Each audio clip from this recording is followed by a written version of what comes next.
বিয়ে হলো একটি সামাজিক বন্ধন।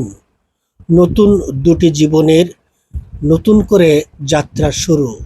কিন্তু সেই যাত্রার শুরুতেই দুটি জীবনের সাথে নিভে গেল ১৪টি তাজা প্রাণ। বিয়ে করে মোংলার শ্যাওলাবনিয়া গ্রামের বাড়িতে বউ নিয়ে ফেরা হয়নি সাব্বিরের। বধূবেশে স্বামীর হাত ধরে বাবার বাড়ি থেকে বিদায় নিলেও সংসার জীবন আর শুরু করা হয়নি মিতুর। খুলনা মোংলা মহাসড়কের রামপালের বেইলি ব্রিজের সন্নিকটে নৌবাহিনীর স্টাফ বাসের সাথে মুখোমুখি সংঘর্ষে মুহূর্তেই সব আনন্দ বিষাদে পরিণত হয়ে যায়। সাব্বির এবং মিতু সহ ১৪ জনের প্রাণ ঝরে যায় সড়কে। এ যেন এক শোকের মাতম। মোংলায় একসাথে ৯ লাশের জানাজা এবং দাফন অনুষ্ঠিত হচ্ছে। একই সাথে কয়রায় মিতুর বাড়িতে একই জায়গায় ৩ লাশের দাফন হচ্ছে।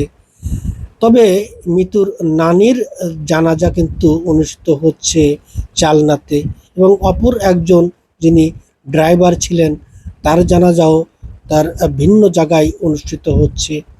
আসলে শোকে মানুষ স্তব্ধ হয়ে গেছে। আকাশ বাতাস কিন্তু ভারী হয়ে উঠছে। একসাথে একই পরিবারের এতগুলো মানুষের জানাজা মোংলার মানুষ এই প্রথমবারের মতো হয়তো পড়ছে। শুধু মোংলা নয়, সারা দেশে এমন ঘটনা কিন্তু বিরল। আসলে কি বলবো, বলার ভাষা নেই। কে কাকে সান্ত্বনা দিবে, কে কাউকে বুঝ দিবে, সে ভাষা কিন্তু হারিয়ে ফেলেছে।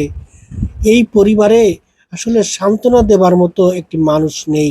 শোকে স্তব্ধ শুধু পরিবার নয়, গোটা এলাকা, গোটা ইউনিয়ন, গোটা উপজেলাবাসী। একই সাথে এই ভিডিও যারা দেখছেন এবং এই সড়ক দুর্ঘটনা যারা দেখেছেন, তারা প্রতিটি মানুষ কিন্তু শোকে মুহ্যমান হয়েছেন। মহান রবের দরবারে ফরিয়াদ করি, যারা এই অকালে জীবন হারালো তাদেরকে যেন জান্নাতের সর্বোচ্চ মাকাম তিনি দান করেন। সেই সাথে সড়কে বেপরোয়া গাড়ি চলাচল বন্ধ হোক, এই কামনা করে বিদায় নিচ্ছি। আল্লাহ হাফেজ।